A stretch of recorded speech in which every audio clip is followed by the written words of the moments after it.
Thank you. I do not have a written speech. I have given over 400 of them over the 10 years. But I will tell you about my life experience. But before I get to it, I just returned from, to some people would be a trip of a lifetime. My wife and I, we were in Budapest, and then we toured Israel, and on the end of it, we stopped in Athens and came back last night at 9 o'clock. Okay? So I'm a little bit tired after flying around. It will be actually relevant, both sides, okay? One, my traveling in Budapest, believe it or not, I was able to go back to the apartment where I grown up, and it hasn't changed. Okay, and I lived in that apartment from 1940 to 1956. Also, I toured Israel, and not particularly as an Orthodox observant Jew. I just traveled there to see things and enjoying what young people do, like go to the beach. And don't believe everything what you read in the newspaper. Okay. Life in Hungary hasn't changed much in the past 60 years. I was in Tel Aviv when I was 81 years old, on Halloween Day. And I'm going back there, I have seen things the same as it was in 1956 after the Hungarian Revolution. Anti-Semitism, hatred is all over. They try to live through a life which occurred in 1918. It's never going to happen. On the other hand, I went to Israel and I have seen a vibrant, strong, economically, socially, any which way you want to look at it, a growing, powerful nation. Is so small that you practically cannot see it on a map. Okay? I was walking on a major street in Tel Aviv, and I have seen the young people. It was vibrating. I said, oh my God, if everywhere the young people would be living like that and enjoying life, then we would have peace forever. Okay. So anyway, I was born in 1936, and I said in Halloween. We didn't have Halloween. So I lived through the Nazis as a kid. Then when I was in my teens, I lived through the brutality of the Soviet system. And because of that brutality, there was a Hungarian Revolution in 1956. And I said goodbye to my family and decided that one way or other, I will try to have a life. And I was very successful to be able to come to the greatest country in the world. It's called the United States of America. I talk to a lot of young people and they don't appreciate what we have. But you guys are mature, so I don't have to tell you how great this country is. And it doesn't matter who's the president. That's irrelevant, okay? If you're looking back through history over the last 100 years, we had good, bad, mediocre presidents, but this country flourished all over and is going to survive any hardship, whatever politics will bring.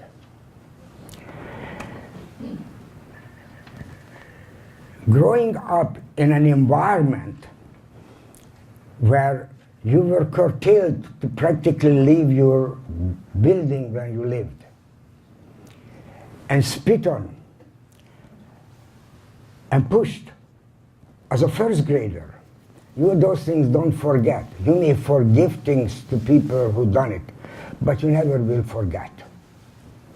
My father, just a little bit about my family, was a businessman, had a plumbing, heating, ventilation business with his father. And one of his good friends and advisors said, "Hey Steve, I want you to move from the neighborhood where you live to the Jewish neighborhood." Well, it is a 7th district of Budapest. It was Jewish then, it is Jewish now. Not a heck of a lot changed. The streets I was walking on here 2 weeks ago is the same streets, the same buildings.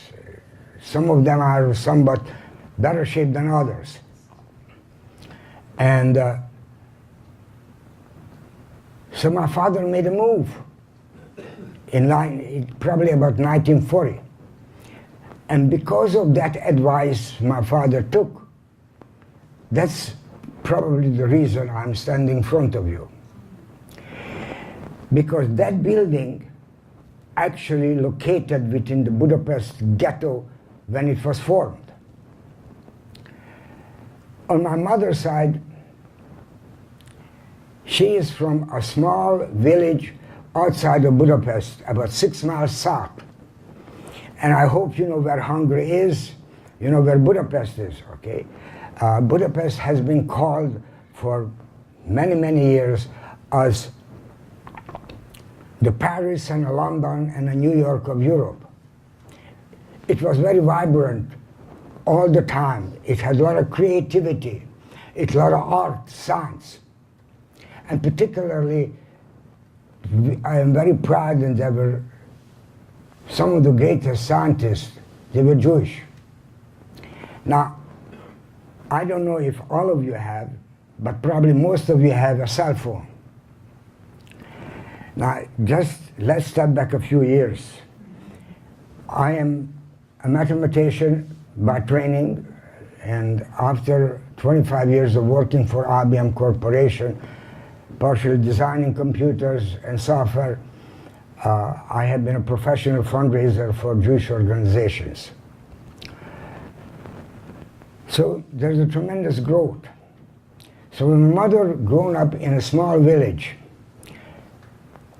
lost her father when she was a little over 1 year old. He was a volunteer fireman, got pneumonia, and in 1912, 1913, there was not much you could do, and he died. And however, the village is called Dunaharaszti, where she grew up. And the strangest thing is that that village, everybody spoke, besides Hungarian, a very distinct German dialect called Schwab. Now Swabia, if you look at the map of Germany, is the southwest corner of Germany. It's a very distinct accent, and normal German-speaking people will have to really pay attention to understand it. That was the other reason my family, at least my immediate family, survived. Now, in 1933, when Hitler took power, he had a vision of creating a nation of pure German, whatever that meant. Tall, blonde, good-looking, what have you. And he made a point that he would try to, and now using the more modern version, but under Clinton administration used, cleansing Germany from the undesirables. Number 1, the Jews. Number 2, the Gypsies. Number 3, anybody who had any kind of a handicap. Mental, physical, emotional, doesn't matter. Okay. And because of that concept what he had in mind, also he wanted to making sure that he will be, quote unquote, the king of the universe. Fast forward, if you look at history, in 1941, he practically owned Europe, with the exception of England. All other countries were practically under his hand. He occupied them. Hungary wasn't one of them, because at that time the Hungarian government, under the leadership of a very anti-Semitic person called Miklos Horthy, who openly said, I hate the Jews. I want to get rid of them. And whatever Hitler wants, his Nazi administration, I cooperate. There was a Nazi party called the Arrow Cross Party in Hungary. And they obviously advocated whatever the Nazis wanted in Germany. Now, however, Horthy recognized one major thing. We cannot live without the know-how of the Jewish people of Hungary. Now, what is the composition of the population? About that time, maybe 9 million was the population of Hungary. 90% of them were Roman Catholic. The first king was canonized in 1003, St. Stephen, and was affiliated with the Pope. The other 10%, probably about 8% of it, or maybe as much as 9, were Jews. And 1% were whatever, okay? So you're talking about 650,000 Jews, okay? But the major industry what Hungary had was under the leadership of a Jewish family. Art and science, education, the creativity were in the hands of many Jews. Now I just want to name a few, and some of them you may recognize. Okay. There were 3 physicists. One of them did win a Nobel Prize. The most well-known one, Leo Szilard and Edward Teller. They did, in the United States, develop the whole concept of nuclear weapons. Okay? And that is the development what these two, with a partnership of Eugene Wigner, who did actually get a Nobel Prize in physics. I talked to you about your iPhone or cell phones. The father of the computer, his name was actually Neumann Janos, John von Neumann. His idea was how to use electronics to able to do calculations. Today, if you are using your iPhone and you type and you don't get a response within a tenth of a nanosecond. Now nanoseconds means that you have a decimal point and 9 zeros. It's quite small, okay? You don't get a response. What's wrong? What's wrong? Okay. I know, I designed computers. You didn't get a response, everybody went crazy. I used computers when you had to actually dial up the computer, take the headphone into a modem, wait until when the keyboard clicked, and then you typed. And you waited maybe a minute to get a response. Okay? We live in a different world today. Okay? But that guy was the father of it. Okay? Something more closer. Alexander Korda. He was extremely well-known Hollywood movie director. One of the finest photographers of Life magazine was Robert Capa. Okay. Michael Curtis. I'm sure that most of you have heard the movie Casablanca. Black and white, great movie. Okay. The director of that movie was also a Hungarian Jew. So Hungary produced tremendous wealth of knowledge for the world. And all these Jews recognized that Hitler is going to come to power and left Hungary before 1933. But whoever stayed there was the stability of the Hungarian economy and the Hungarian science and culture. And so Horthy had to sort of balance the coin on its edge. Play ball with Hitler on one hand, on the other hand, trying to save the country. And so he was trying to slow down the whole activities. Now I'd like to bring to your attention how it went. First of all, tomorrow is a very significant day in Jewish history. It's November 9th. In 1938, Kristallnacht occurred. It just happened to be I'm here a day before.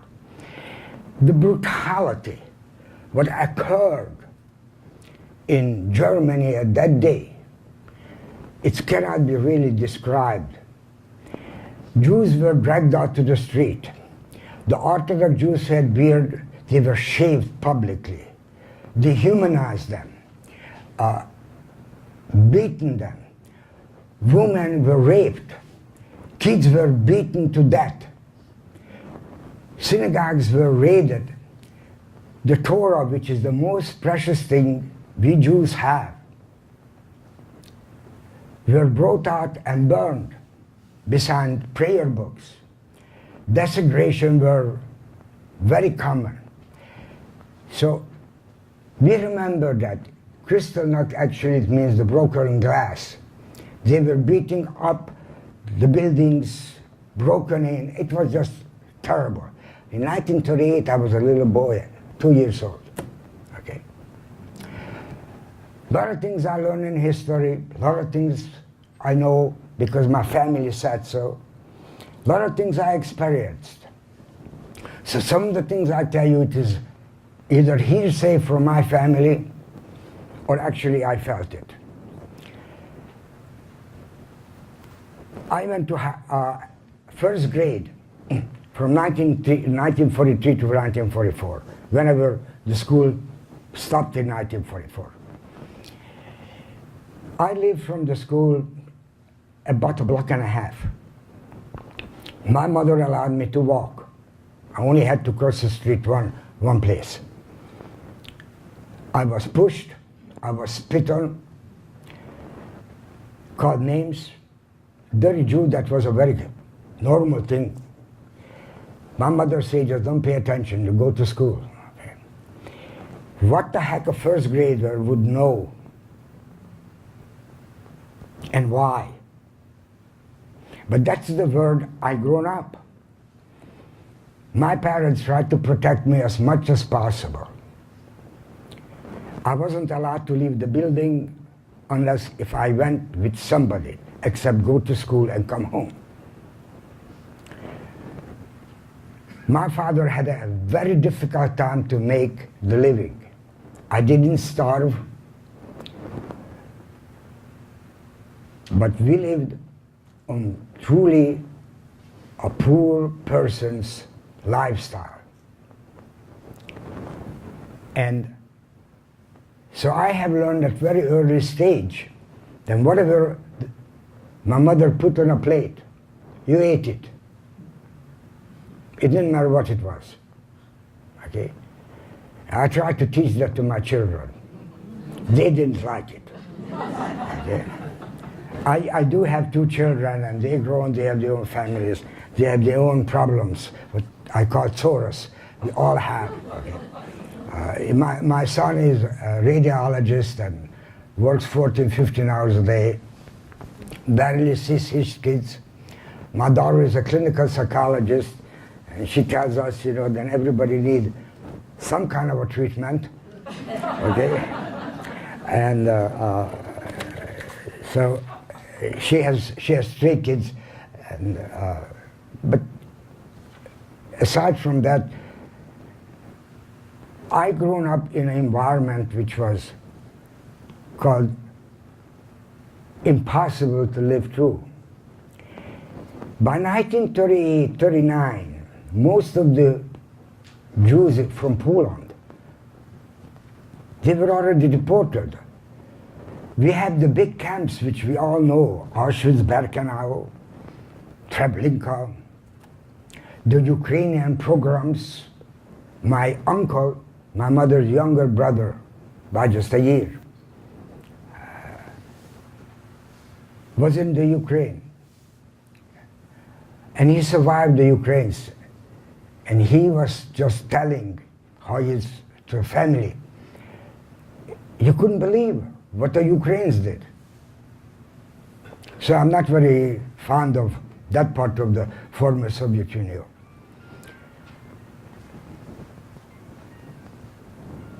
Most of the Jews from Germany were put into camps, Dachau, Bergen-Belsen. And these are just what we call well-known ones. There are hundreds of camps were created. My father-in-law was in Bergen-Belsen. Thanks God he survived. My father was deported in May of 1944 to Mauthausen, which is in Austria, one of the most brutal death camps the Germans ever created. He survived. He came back. But I will tell you a little bit about later. So life was brutal and difficult. So I will try to give you three stories. The first one, when a ghetto was created. The Budapest ghetto was actually created in end of August, beginning of September of 1944. But prior to it, the Horthy government decided that he doesn't want to be part of the Hitler machinery. In the beginning of 1944, he says, hey, I'm not part of you anymore. It was too late. March 19th of 1944, the SS marched into Budapest. My grandfather, Joe, hold my hand and he says, you come with me. I'll show you something which you never will forget. And we walked out to a boulevard called the Ring Road. It is a ring road because it went from the north end of the Danube on a past side to the south end, to the semicircle, called the Ring Road. I have seen the SS in black uniform, in black boots, in goose steps, marching in. And my grandfather turned and told me, Andy, our life as Jews will permanently going to change. And to be very honest with you, I didn't understood what he said. I just knew there going to be some change, which is not going to be good for me.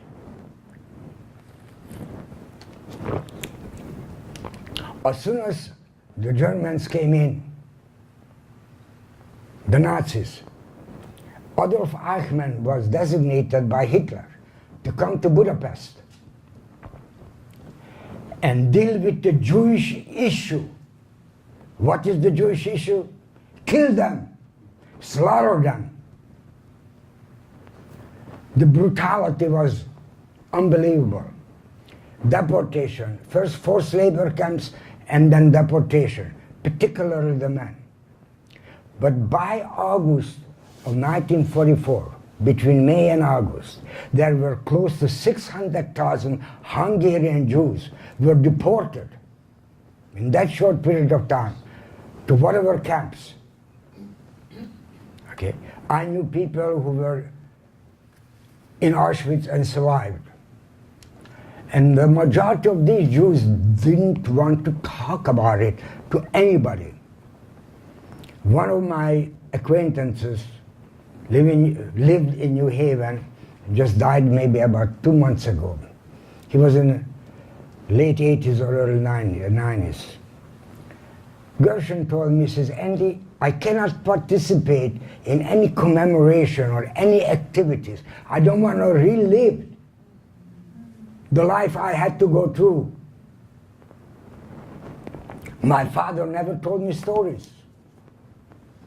He told more stories to my wife than to me.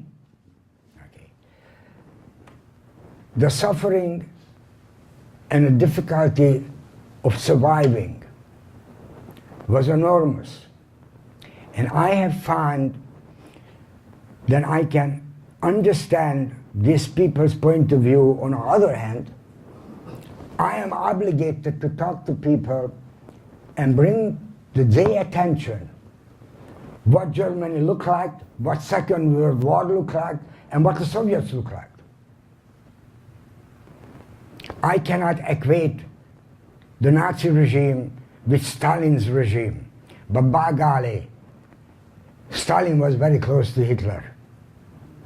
He slaughtered millions of Russians and was brutal. And he tried to spread his wings in Eastern European countries. Unfortunately, I was in high school when he was in power. He didn't die soon enough. And I felt that kind of a brutality. The first instance when the ghetto opened, obviously we were not allowed to leave the building. The building I lived in had a great deal of significance of my survivor, as well as over 150 Jewish kids and the people who lived in the building. On a ground floor, there was a nursery school kindergarten combination, occupied the whole ground floor. It had a full kitchen, and there is a large storage facility, offices. And on the top floor, where I lived, there was a dance, acrobat, and ballet schools. So there was a huge area which was not a residential area. I remember before the war, on a corridor, I was sitting out there and listening the music when there was open dance activities occurred, and truly enjoying either classical music or popular music as a little boy. We were not allowed to go out. Those 150 plus kids who eventually ended up in that building, they were all partially or fully orphans. Think about it, that you and your spouse know that the Nazis may be half a kilometer away from you. You have children. What would you do for your children? These people say to the neighbors, could you save my child? Please, hide him. They are coming. I cannot hide. Where I can go? The parents were taken away. Some never returned. Some made it. But these kids were found by the Hungarian Jewish Agency and brought it into the ghetto and brought it into the building when I lived. I lived on the second floor. I didn't have to go anywhere. That was my luck. All of the kids and with the adults of the building, we would call him in the United States basement or a cellar, very maybe a cellar. I call him a dungeon. You go up to Massachusetts, and when a witch hunt occurred, just think about it. Wet clay floor, no real fresh air, no lighting, and that was exactly what we had. That facility was designed to hold heating material for all the apartments. So each apartment had a particular slot. That's where we spent all days and all nights. The older kids looked after the younger one. We were required to keep quiet all the time. It was tough. There was one light bulb, and we had water because we lived in a city. I mean, a city had water and light. We had water and light. There was 2 small windows. You couldn't really open it, but there is some light came in. Thanks God for the kindergarten, we had cots and blankets. So we didn't freeze all the time. We were allowed to go up to the courtyard, which was a very large area, to play. And I hit my head in a rock. It was bleeding badly. My mother panicked, but there was a lady called Rose, who was a kindergarten teacher, and was my kindergarten teacher. And she said, Claro, I will take care of Andy. What she had to do is 2 things. Number one, the Hungarian government required all the Jews to wear a yellow star like that on outer garment on the left-hand side. So if you went out from the building prior to the ghetto era, everybody knew you were a Jew. So people would say, why they put a yellow star on their clothing? Well, you know, human beings are very nice. They will say, oh, he's a Jew. You play with your life if you didn't put the star on your clothing. So it was, people said, why the Jews didn't rise up and did something. Yes, in Poland they did, and everybody who was in the Polish ghetto and uprising, they were all killed. Okay. My neighbor across the street in New Haven, a family was hiding her and her family for almost a year in Belarus. I had the privilege of meeting a French priest, Father Boulet. He is now extremely well known and on a speaking circles for $10,000+ for a 45-minute talk. He had the support of the French Catholic Church to do research what happened in the former Soviet Union when the Nazis occupied the Ukraine and Belarus and other part of the former Soviet Union. And in trying to read that book is not only painful and difficult, but it's just hard to imagine what the Nazis did. He describes in one particular section, which I cannot forget and I always talk about it, then the Jews were required to dig a ditch. Okay? After when they finished digging the ditch, they lined them up and with machine gun they slaughtered them. They pushed them into the ditch and another set of Jews had to bury them. The village people whom he interviewed said, next morning when they woke up, they have seen that the soul was breathing and moving. There were people who actually didn't die from the killing, but they died because they were buried dead, alive. He describes that here is a French priest who went investigated. So when we are talking about people who are denying the Holocaust, okay, the polite word is they are full of baloney. They don't want to admit what happened in history. There are millions and millions of pages of record existing of documenting the horror,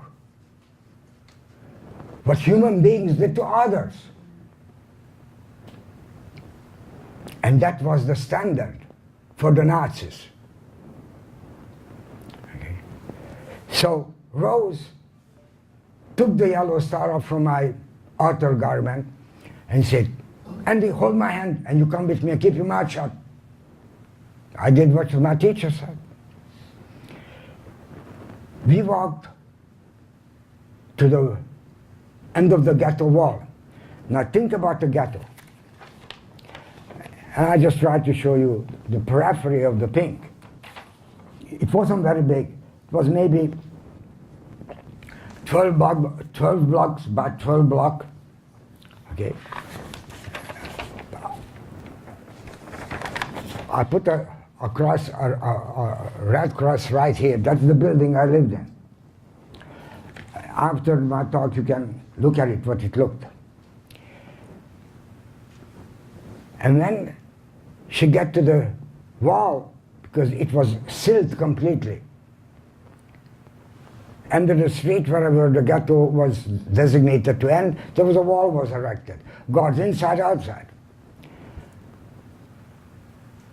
She was talking to the guard.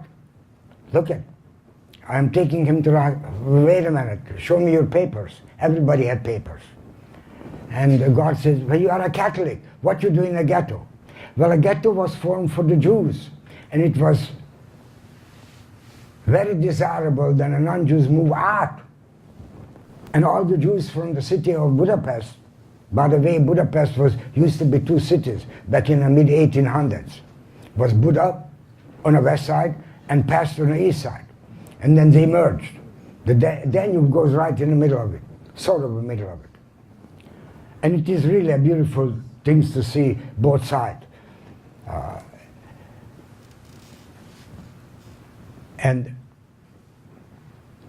the ghetto was in Pest.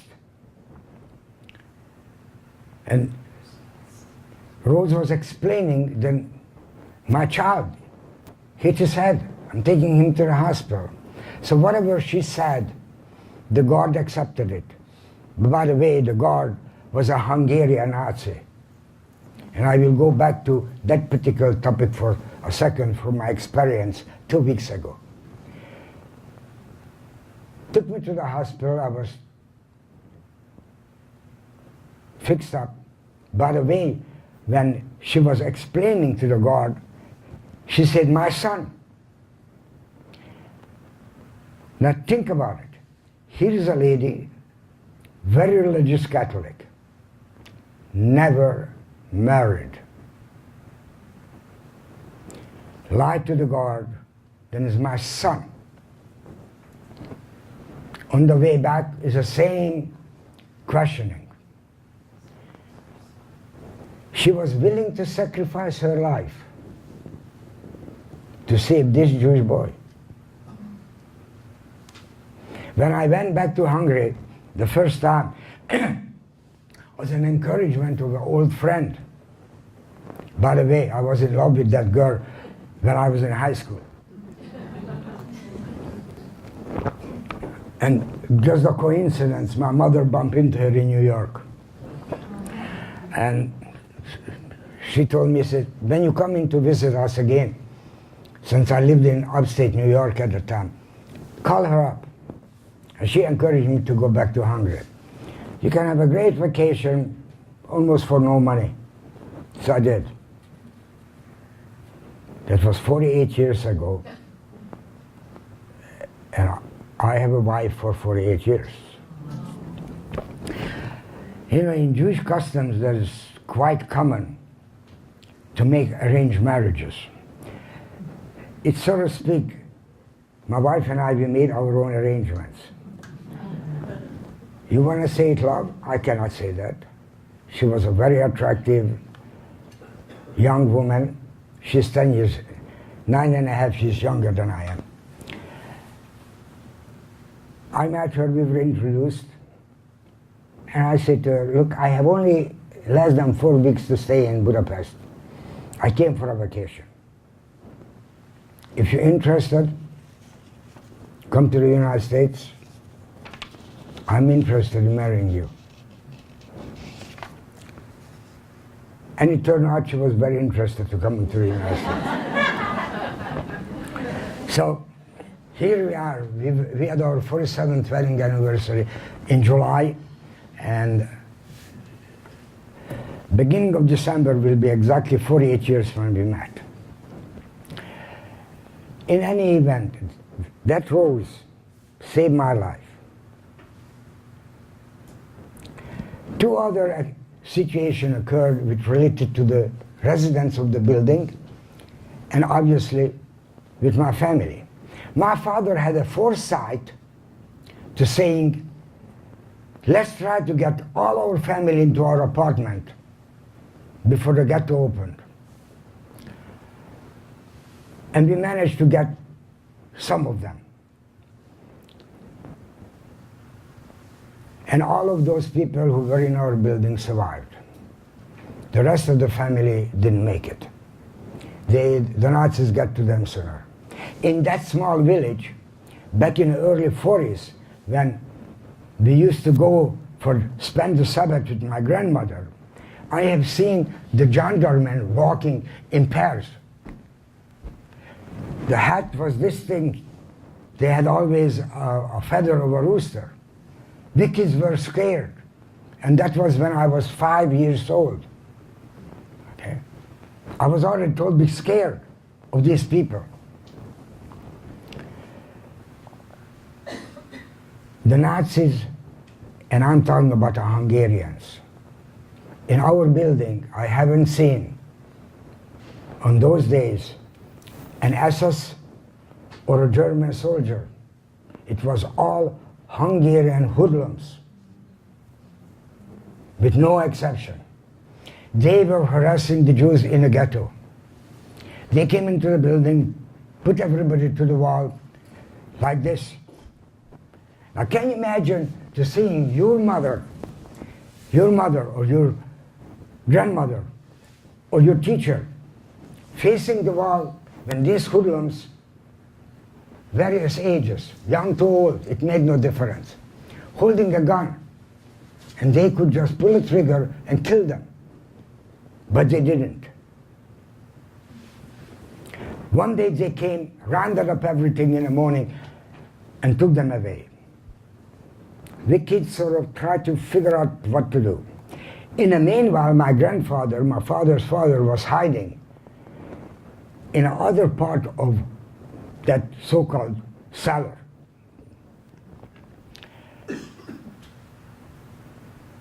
So when they arrived at the collection place, they were standing in line. There were SS and German soldiers. They were actually taking information from each person, just like you would register to a high school or college or some program. Name, address, what have you. My grandmother from the village, my mother's mother, had noticed an SS guard. And she walked up to him and started to speak the dialect Schwab. And the SS soldier was shocked. That's how my grandmother described it. And asked questions. And they actually had a conversation. And my grandmother had a chutzpah, I hope you understand that word, to tell to that SS, I don't know why we are here. And the SS says, what do you mean we? He says, well, there's my sisters and my cousins. We live in the same building. It's a war. And SS says, anybody who speaks this type of a German cannot be a Jew. It's impossible. Why don't you take your family and whoever lived in the building and go home? So they survived. Just as pure luck. Well, to me, that was God's will, but just simply, I believe in it. So they came back to the building. Then was a third occasion, which I want to tell you the story. They came, but that was around Thanksgiving time. We didn't have Thanksgiving in Hungary. It was an American holiday. But they came in the afternoon. Now we know in November, it gets dark early. So they were standing in line in some other collection place, but they couldn't process everybody. And so they said, because of no light, people who were not processed, they can go home. Holy behold, the people who were taken away from the building, they all came back. That was another miracle. So there were 3 instances.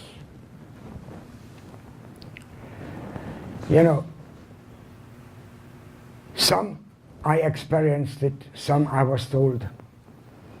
But the important to remember, the brutality existed. How the war was going on by December, the harassment from the hoodlums slowed down. the bombardment and the gunfire, which we have heard steadily, decreased. So we had felt that something is happening. There was no information coming into the ghetto. Whatever noise people get, but we had hope. And one thing is, we had at least 1 meal a day. So we were not starving. And we had water. Okay. So how we were moving toward the end of December, beginning of January, things got very quiet. And holy behold, in one day in December, in January, 2 Russian or Soviet soldiers shows up and was trying to tell us, hey, you're free. It was very easy to understand.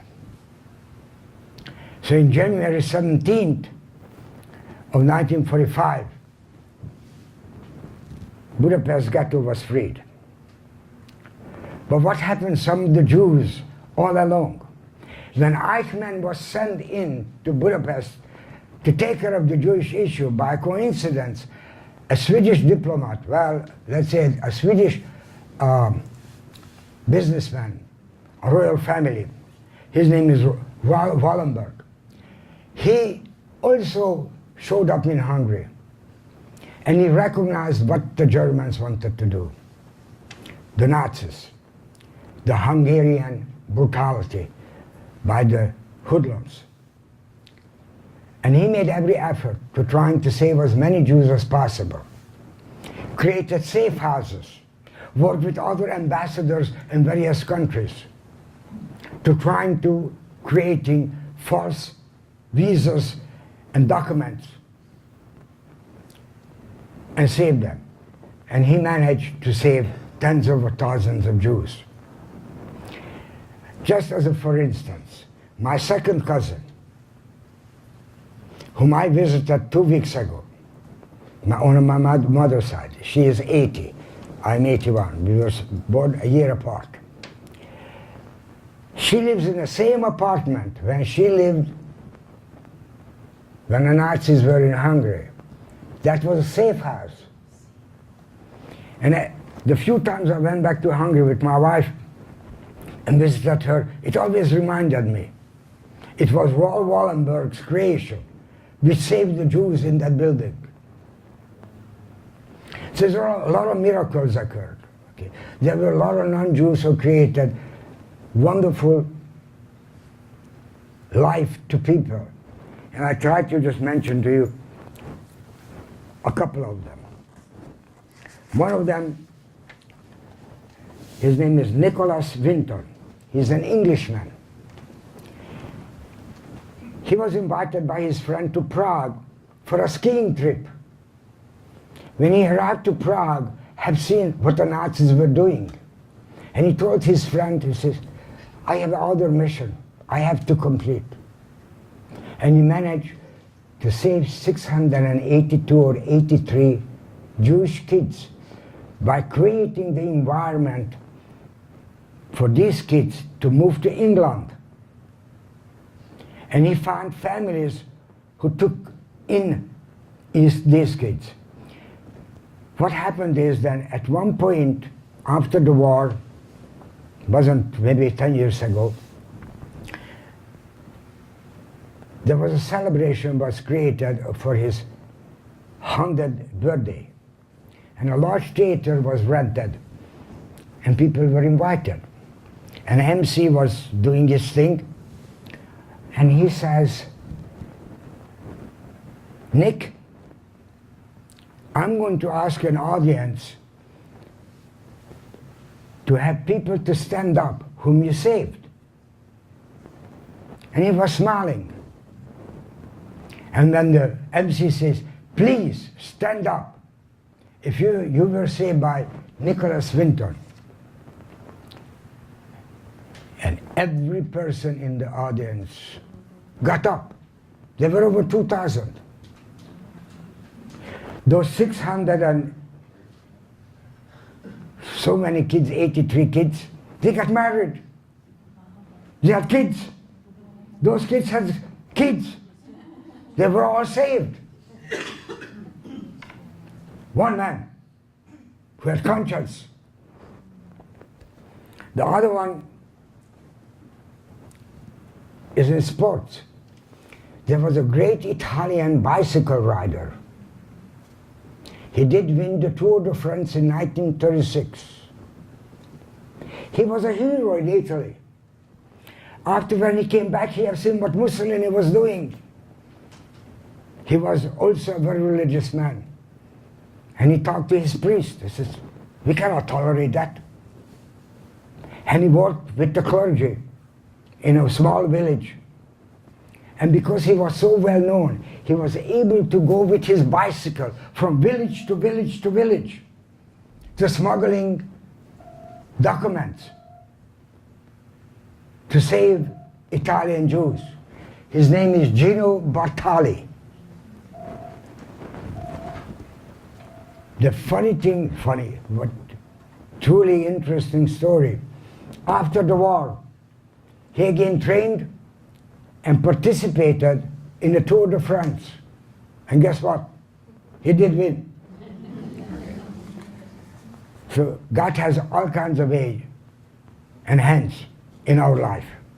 So one thing I also would like to tell you, you being here, you bear witness of history.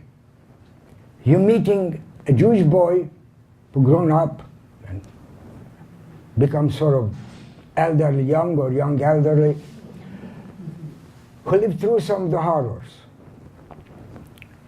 So Hungary was freed in January in Budapest. Hungary actually was freed by sometimes in February. The war was over in June. I like to describe to you just one piece of June. That same Rose who saved my life was yelling. We lived in a top floor. And she said, Clara, Clara, Clara. So I dashed out to the corridor first, and my mother came. Steve is home. I couldn't believe what I was hearing. My father is home. I didn't see him for a year. I moved from the top floor to the ground floor faster than a rocket could move. And I hugged a man whom I didn't recognize. He was skin and bone, truly looked like a non-human being. It took my mother over a year to nourish him back to life, to start back his business with his father. He was permanently physically handicapped in the concentration camp. But he survived Mauthausen. And the people who had the willpower to trying to survive had the opportunity. They were able to manage. Unfortunately, millions of them didn't. Because in Auschwitz, sometimes it occurred when they got off from the cattle cars and the Nazi looked at you, you go to the left and you go to the right. And maybe the people to the left went into the gas chamber. People to the right went to do forced labor. And then later on, they were put into the gas chamber. Okay? Under the auspices of taking a shower. Okay? So the brutality was unbelievable. But after the war, when they tried to re-establish business, by 1949, my father had lost his license for his business because the communists came into power slowly but surely by 1950. I went to high school from 1951 to 1955. Those were the darkest ages of communism in Hungary. You couldn't talk to each other. If I tried to talk to my friend in my classroom, what I have heard at the radio or tried to hear in the radio, what the Soviets were jamming nonstop, Voice of America, Free Europe Radio, the walls had ears. You didn't know. Then Who is listening to you? My father had to work for the government for peanuts. As a Jew, we couldn't make it, or barely making it, through the Nazi era. Who survived? Under the Soviets, everybody was slave. Unless if you're the inner circle of a communist party. Unfortunately, there were several people in the communist leadership in Hungary. They were brainwashed and trained by the Soviets and sent back to Hungary. And guess what? They were Jews. So everybody hated the Jews after the war. It was all the Jews' fault. Had nothing to do. They were not even atheists. They believed in communism, what Stalin was dictating. So it was really a horror. So no wonder that the Hungarian people said, enough is enough. And in 1956, they decided no more. But when I graduated from high school in 55, I couldn't go to the university because I was labeled by the communist system as undesirable. My father had a business, a capitalist, a bourgeois, good for nothing. They use his people. My father paid well his people and only had maybe a dozen to 15 people who worked for him. Two, I was a Jew. Everybody knew everybody. It's a small world. I tell you how small a world is. I am eating dinner in Jerusalem 10 days ago with my granddaughter who is attending school there for a gap year and my wife. And I look up and I was sitting next to a window and I see a couple walking by and I knock on a window and I dashed out of the restaurant and we hugged. I didn't see them for 20 years. They live in Pittsburgh, where I lived. Okay? You're talking about small world? It's particularly in Jewish life. It doesn't require a heck of a lot for us to find somebody who we both know. We were eating Friday night dinner in a friend of mine home in Jerusalem. And there was a couple who was invited. They emigrated to Israel 3 years ago. And they are in the late 70s. And my host said, I wonder how long it will take. Then you guys will find somebody whom you know. And we were, where are you from? It took 5 minutes. After 5 minutes, holy behold, oh, you know Ruth. Oh yeah, they lived in Binghamton. Oh, we lived in Binghamton. But she grew up in Ottawa. But I worked in Ottawa. That's how small the world is. In any event, we had a very tough time with the Soviet era. My father was a member of the Communist Party, and I was a member of the Communist Youth Movement. I was a very good soccer player, so I had certain privileges because of that. But in 1956, the Hungarian people said, enough is enough. And we, the Hungarian people, want to do something. The intellectuals, academia, cultural people, they get together and they said, we want to change. There was a big demonstration, was called for October 23rd in 1956 in a main square. Speeches. It was sort of, let's say, a white paper was created. And we want to go and tell to the Hungarian people what we want to better for the Hungarian people. And how everybody was marching toward the radio station to make the proclamation. I happened to be was one of the frontliners by just coincidence. And then we got to the radio station. There were 2 guards in a building. And these people wanted to get in. But the guard said, you cannot go in. And that was the first time a gunshot was heard And that started the Hungarian Revolution. It lasted 8 days. On my birthday, October 31st, the Hungarian uprising was successful. While we have seen Soviet troops all over Budapest over the years from 1950 to 1956, some means or other, when the Hungarian Revolution started, they disappeared. They were out in the periphery of the city. And holy behold, in November 23rd, I think, or in the third week of November, all came back and destroyed the city, destroyed the revolution. That was the time as a 20-year-old boy with only speaking Hungarian, having not a penny in my pocket. My parents had nothing. I kissed them goodbye. My little sister, who was 8 years old at the time, who didn't understand what was going on, I said, God willing, one day I will see you. And I left with an overcoat, nothing more. I successfully, obviously, escaped Hungary. I was able to get documents to come to the United States in an American embassy. And I came to this country by boat. The name of the boat is a Marine Corps.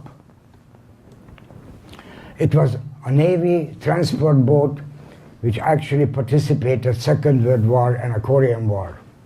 There were 3,000 Hungarian refugees in a boat. Tough ride for 17 days. But I'd just like to tell you, before I close, the last 24 hours of that boat ride, I learned in history about America. And I have pictures of the Statue of Liberty. And I was not sick on a boat, like practically everybody else. And I was in the front deck, was able to see how the boat was going. And I made out the Statue of Liberty in a cloudy, sunny January. It was 16th of January of 1957. And I started to cry. And the people around me who were sort of friends, we made friends on a boat, said, what are you crying about? I said, do you see that statue? That is the most meaningful and most beautiful statue you're ever going to see. And I can say that even though I have seen the most beautiful art in Italy from Michelangelo and Leonardo da Vinci and other great sculptors, but nothing matches that statue because it has certain meaning. And thanks God, I am in America because we have the liberty, the freedom, what I never had my first 20 years of my life. Thank you.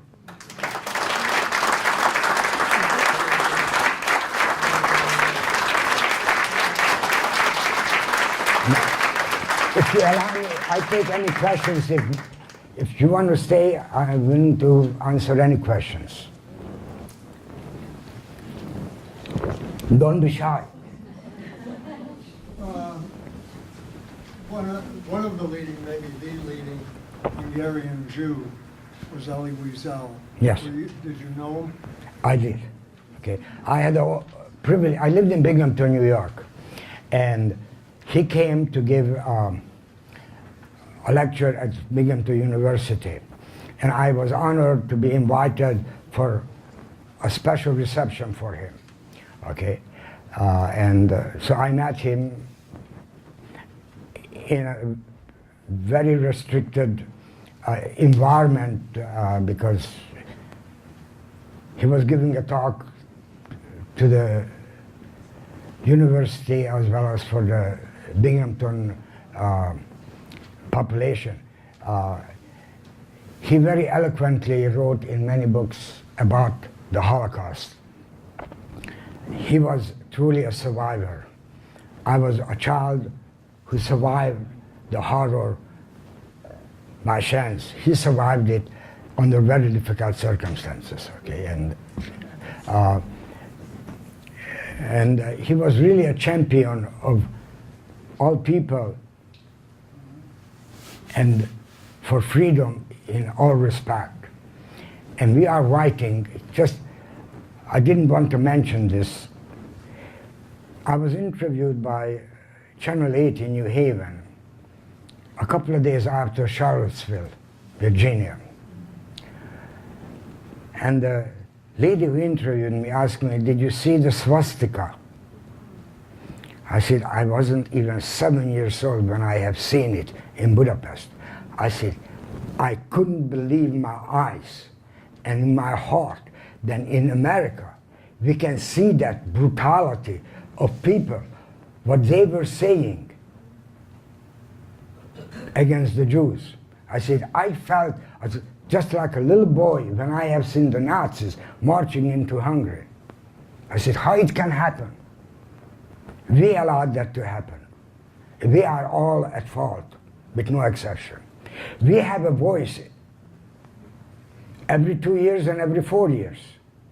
We go to the voting booth, and we have the right to select, and I hate to say it, the less of the two evil. Okay?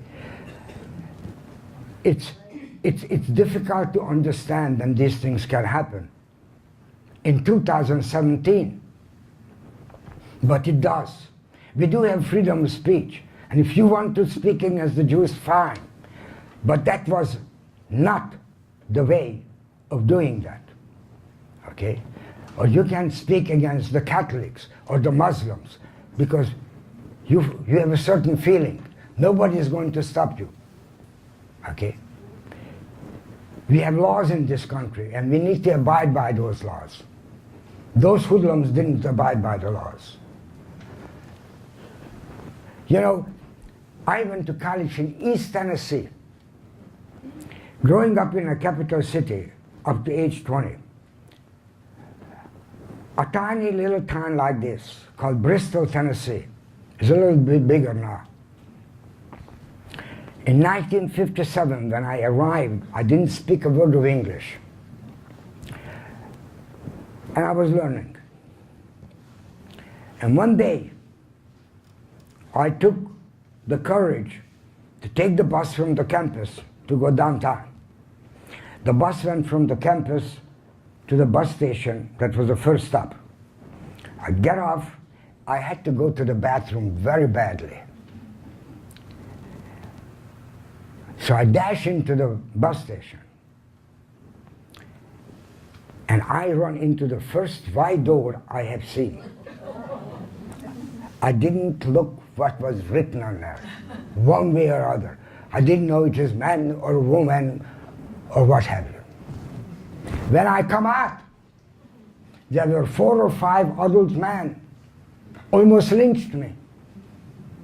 I didn't know what the heck is going on. Guess what room did I go in? And you know what was written on that door? I'm not supposed to say that. It was written Negro. The next door was white. Okay. I was stumped. One of them recognized me as a Hungarian refugee attending at King College. That saved me to not to being beaten up. So I experienced it in this wonderful country. And I mean wonderful sincerely. In 1958, 57, 58, what was going on? So I have seen that side too. We overcome that. We are far from it. So, and also, you are all very young. And I mean that because age is just only a number. It's what's in your mind. If you utilize your mind in a creative way every day and not become a couch potato, okay? You will have a long life, a productive life. I exercise every day except my 3 weeks vacation. I walked a lot.